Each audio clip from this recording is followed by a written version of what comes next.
All right, welcome into a News4JAGs podcast on location at TPC Sawgrass. Yeah, man, beautiful, huh? It is fantastic. We took the thing outside. Look, it's Players Championship week, and this isn't the first time that me and Justin have been at TPC Sawgrass and the Jaguars decide, you know what, let's go on a spending spree and spend all the money. Every year. It kind of feels like it, and then we're in the media center. You know, everybody else is worried about golf, and Monday's kind of their easy day, and we're trying to keep up with everything. Today was another one of those. Yeah, another one of those, and at least it's not tournament time right now. Wednesday is when they can officially start signing. 4 p.m. They can officially ink those contracts, have the guys pass physicals and see. But man, an active Monday for the Jaguars. More active than I thought they were going to be. I wasn't expecting this active. So let's start with the guy who's not coming to Jacksonville, since you mentioned that they can't officially signed until Wednesday. So the reports were that the Jaguars had landed a kicker, Will Lutz, who is actually a very good kicker. He is an over 80%, high to mid 80% kicker for most of his career from the Denver Broncos. Yep. And the reports were that the Jaguars had landed him for a 2-year deal. And it was like, okay, Jaguars got a new kicker coming to town, only for them to be refuted a little bit later on. He said, psych, no, I don't really want to come to Jacksonville. Going to actually agree to terms to stay in Denver. Maybe use that as a little bit of a leverage play. Easier to kick and higher up in the atmosphere, right? Mile high. That's right, a little extra distance. Yeah, he kicked with the Saints too. He did. Right? In that nice dome. Bad times in the Saints. He actually was a better kicker in Denver. But yeah, Will Lutz staying in Denver, not a big thing. I mean, look, Doug Peterson being asked this past offseason and the one before about kickers, and he said one time in a season in Philadelphia he had like 4 or 5 kickers and they couldn't settle on guys. So not a big thing. Hey, that's not ideal, though. I would be worried if it was a guy, big name guy that's on. Kicker does not affect me at all. No, it's not huge, but that's not. I mean, they've been looking for the kicker since Josh Lambo. It feels like they're on like their 1,000th kicker since Lambo got hurt and left and everything, and now they still can't find a guy. So we'll see. Maybe they end up turning back to Brandon McManus, but I kind of think that ship has sailed. Had he been able to bottle the Brandon McManus from about the first 6 games, I'd have been perfectly happy with Brandon McManus. But man, how he finished, I think you alluded to it in one of the stories on News4JAGs.com. Brandon McManus hits some more of those kicks. Jags are in the playoffs last year. Yeah, definitely. All right, so the big name, probably the biggest of the group. Let's. You want to go in chronological order, or you want to go in? I think you want to go in importance. All right, so we can debate on maybe the importance here, because Mitch Morse is a center that the Jaguars signed. That a lot of people are excited for, and it's not often that you see this much fanfare around the center. Or you can go Gabe Davis, the wide receiver that the Jaguars brought in. Who do you think? I'm more excited about Mitch Morse because Mitch Morse. Okay, let's do it. It was the weakest link on Jacksonville last year, and how a bad center or just an erratic offensive line can affect the entire team. We saw that 8-3 last year, right? And then the team just injury after injury after injury, and it fell apart largely because of the bad offensive line play. And look, you can say it was injuries, suspensions, not the right guys. Jaguars obviously believe they have the right guys because they're running it back with Brandon Sheriff coming back, Anton Harrison, he's coming back, Cam Robinson coming back, Ezra Cleveland coming back. They re-signed him last week.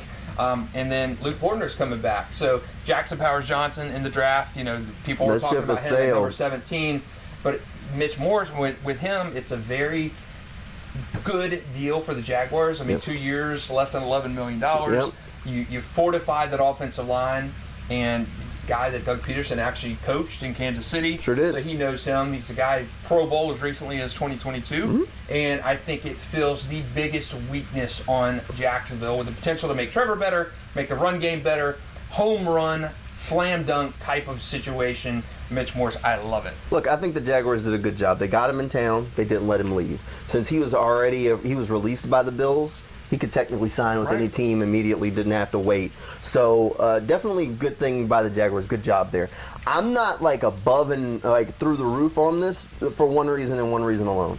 I don't know if I agree or buy into what the Jaguars are saying, is that with an average or competent center, all of a sudden the rest of the offensive line is going to play great. I don't know if it's that simple as, last year's line, 4 players were great and it was just the center. I don't think it was that simple.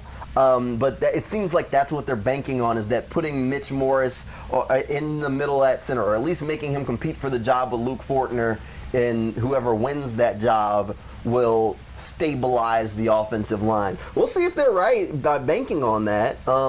But I just thought they would try and do a little bit more because there were more inconsistencies. While Luke Fortner was maybe the weakest link on the offensive line, he was not the only weak link. And I know injuries played a role in that for them, and they're banking on health. But I thought they'd do more. I thought they'd do more. And we talked about this last week. I think we even talked about it last offseason. You're running back an average offensive line. The offensive line was average in their playoff season. You subtracted Juwan Taylor. You added Anton Harrison, kind of a wash in that situation. But you got four other guys in that line who either declined, who didn't stay healthy. Right. You had injuries. You had Cam Robinson's suspension. You had all these kind of issues. I would have liked to have seen them take a little bit more proactive steps. They restructured Brandon Sheriff. He's coming back. So to me, you're bringing back the same cast of characters with Mitch Morse and coming in there, and you hope he's more serviceable than Luke Fortner, and all signs point to yes, he's going to be. But again, you're running it back with the same five guys from last year, the same offensive line coach. Well, Rauscher's not going anywhere. The Jags obviously believe in this offensive line. I mean, they're more suggestive of this as a competent, functional offensive line than we are. I'm just not impressed that they're bringing all five guys back from that line when obviously that was the weakest link of your team. Probably the reason you didn't go to the playoffs last year was because of the inefficiencies of that offensive line. You got Trevor banged up more than he's ever been. You're running it back with the same five guys. Well, we'll see how it shakes out. Trevor's going to have a new guy to throw some passes down the field to. Yeah. Bringing in Gabe Davis. Looks like the Jaguars liked what they saw from Buffalo over in London. Since they pillaged two guys from Buffalo, and I want them to get a third. But let's fly through some of these free agents. They brought in Gabe Davis. He's a deep threat kind of wide receiver. The shtick with him in Buffalo was he had some big games and then games where he disappeared. How you feeling about Gabe? Yeah. It's kind of, I think it needs to be kind of split and compartmentalized how I feel about the signing. Okay. If it's Christian Kirk, Gabe Davis, Zay Jones, I'm not feeling as good about that. Right. If it's Calvin Ridley, T. Higgins, somebody along that big, number one alpha kind of guy, Christian Kirk, Gabe Davis, Zay Jones, or some combination of that, I'm feeling a lot better. Yeah, I'm not feeling good if Gabe Davis is your 1B guy behind Christian Kirk at all. Right. If Gabe is to replace Zay, you feel better because it might be an upgrade. That is an upgrade. If Gabe is to replace Calvin Ridley, then something else has to be done. You still need at that wide receiver spot.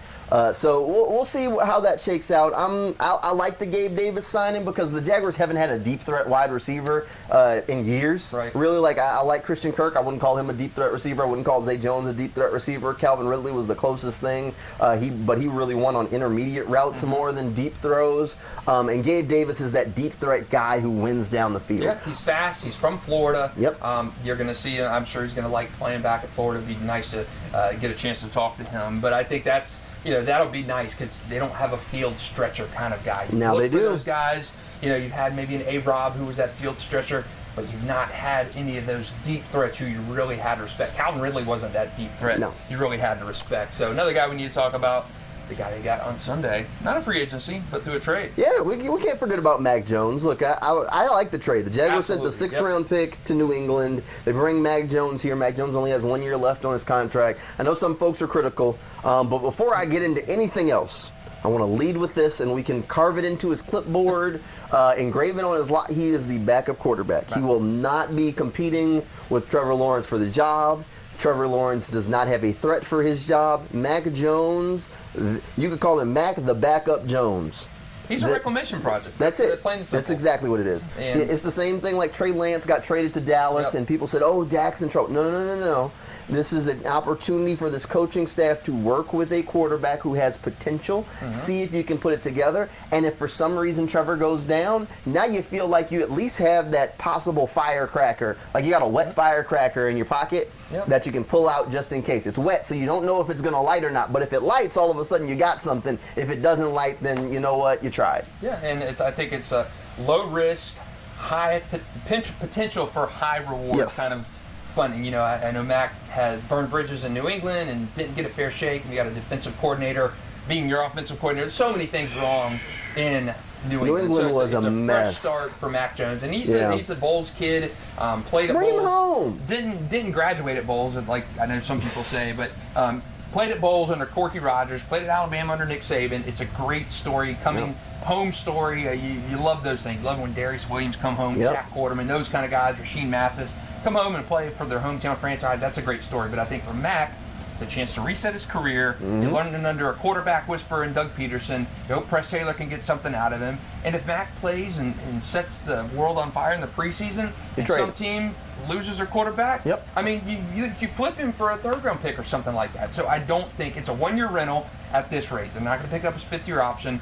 He's going to be here on a one-year contract, maybe restructure something next year, or they'll flip him for another draft pick. So I think it's a great look. I feel better with Mac Jones running the offense than C.J. Beathard. And C.J. won a game last year, but I feel better. You knew what you were going to get from C.J. You're not real sure what you're going to get from Mac. And to be honest, at least for me, when you have that, I think I described him as a wet firecracker. I'd prefer that out of my backup quarterback. A guy who, if it works, I got something. If it doesn't work, you know what? All right, we're tanking. And you kind of just want him to be able to keep you afloat for a game or two, and you kind of knew what you were going to get from CJ. All right, Jaguars also made two other moves that we got to talk about. Devin Duvernay, who is a kickoff returner. He's been an all-pro kickoff or special teamer. He's made a couple of Pro Bowls. He comes from Baltimore, so that likely means Jamal Agnew's not coming back, a guy we agreed might be worth bringing back after a late season injury. And they also signed a safety that I didn't see coming, Darnell Savage. Let me go ahead and tell you, a Jaguars jersey with Savage on the back sounds like something that might be worth buying for some fans. I think that one might be a hot commodity. It's no he hate me like Rod Smart. Oh, no, it's not quite that. But hey, Savage on the jersey, I like it. Look, so Jaguars have a Savage in the defensive backfield, and then they brought in Duvernay to kickoff return. I like Duvernay. I think the Jaguars clearly wanted to move on from Jamal Agnew, and after the late season injury, maybe that probably accelerated that process. But Duvernay's a little bit better of a wide receiver. So some of those gadget plays, he will still be in there on the offense and possibly be able to work. There's some upside still there. Yeah, and I think he's an upgrade over Parker Washington. I mean, Parker Washington was the guy who replaced Jamal Agnew. He's certainly got more upside than him, proven. He's been an all-pro, been a Pro Bowler twice. So a great addition in that aspect. I didn't like how Jacksonville used Jamal Agnew so much. I look back at the Chiefs playoff game, and I don't think you go to Jamal Agnew in that kind of situation. I think they leaned on him a little too much, even starting in Urban Meyer's year. They needed a big play threat. They didn't have a big play guy, and he was the speed. Yeah, he had more big play threats 2 years ago in that playoff game against KC where Jamal fumbled it. But I didn't like to see Jamal plugged in as much into that offense as he was. So Devin Duvernay, his first 3 years in the league, 90 receptions, 5 touchdowns. He was far more competent as a receiver than last year. Maybe he fell out of favor a little bit, banged up, played in 12 games, only 4 catches last year for 18 yards. Not that exception maybe gets a better chance in Jacksonville to be that gadget type of player. But I like it. It's a good signing and not too crazy expensive. And if he can replace Jamal Agnew, he's an upgrade over Parker Washington. Not a bad move at all. Savage is a little bit of a head scratcher for me. You're adding a safety. You need a cornerback. Savage has lined up in the nickel for the Packers at times, but mostly he's been a free safety for them. A little bit of a box guy at times, but he was a former first-round pick, so he comes in younger than Rayshon Jenkins, cheaper than Rayshon Jenkins. We'll see how that one pans out. All right, so the Jaguars were really active in this first stretch. We're still waiting on news about Calvin Ridley. As of the time of this podcast, he has not been reported to have agreed to teams with anybody. The last report was the Jaguars are still trying to get the job done, but there's some teams that are in hot pursuit. Is there any guy that's still on the market that you just look at that name and say, ooh, Jaguar? It won't happen. Okay. But I would love to see T. Higgins. Oh, yeah. Formally requested a trade earlier today. Remember, you're slapping the franchise tag since he wasn't going to let him go. But formally requested a trade. You're speaking to some folks' soul right now. He is going to be too costly. Because, again, you're going to have to give up draft capital for him. Not a first-rounder probably, but you're going to have to give up something for T. Higgins, and then you're going to have to pay him. But you're going to pay Calvin Ridley. You're going to have to stack a few more zeros on top of that for T. Higgins. Yeah, he did play with Trevor Lawrence. I think that'd be great for Trevor. Well, I would love to see T. Higgins. Won't happen, but I would love it. Look, yes, Calvin is going to get paid on the open market, and yes, T will probably make more money than that. But is T worth more money than Calvin? I think now we're he's younger. He fits exactly what the Jaguars need. as opposed to Calvin, where you bring back Calvin and then you're still saying you still don't have that big guy. You still don't have that true X receiver. T, on the other hand, is that guy. He's the X. It'll be interesting. Look, I know Jaguars fans have had dreams of T. Higgins for a while, and then somebody found it today, that interview where somebody asked him, well, if you weren't playing with Joe Burrow, what quarterbacks would you want to play with? And the first name out of his mouth was Trevor Lawrence, and then C.J. Stroud, and then Lamar Jackson. So he picked his three. Yeah, he played and with you like hearing Trevor one of them. So we'll see. Maybe it can all come together. Who knows? Look, T would make sense as that X receiver. If Calvin does walk, I think the Jaguars are still in the receiver market, maybe in the draft somehow. Look, I still think a guy like Michael Thomas could make sense if Mike Williams from the Chargers is released. He's a guy I'd take a flyer on because he's got that X kind of build and can play. You just hold your breath every time he catches and hope he doesn't get hurt. I still like Tre'Davious White from Buffalo. Maybe let me ask you a pillage question. him. Let's say Calvin walks. Yep. And you don't address corner in the rest of free agency. Sure. What do you do at 17? Or do you consider moving on up in the draft? What do? You do corner? I mean, I think we're in agreement. You're going to do corner or you're going to do receiver with that first-round pick if things stay kind of flat right now. If it stays how it is right now, it's got to be corner, and then you try and get a receiver in the second round. You hope Keon Coleman falls, or you move up late in the first or higher in the second to land Keon Coleman. So we'll keep an eye on all that. The Jaguars shouldn't be done in free agency. They got to still add some cornerback depth. We'll check in with you maybe later this week, but more than likely after TPC Sawgrass, after the Players' Championship wraps up, because we'll be out here all week long. Hey, thanks for hanging out with us on a News4JAGs podcast on location, and we'll see you next time.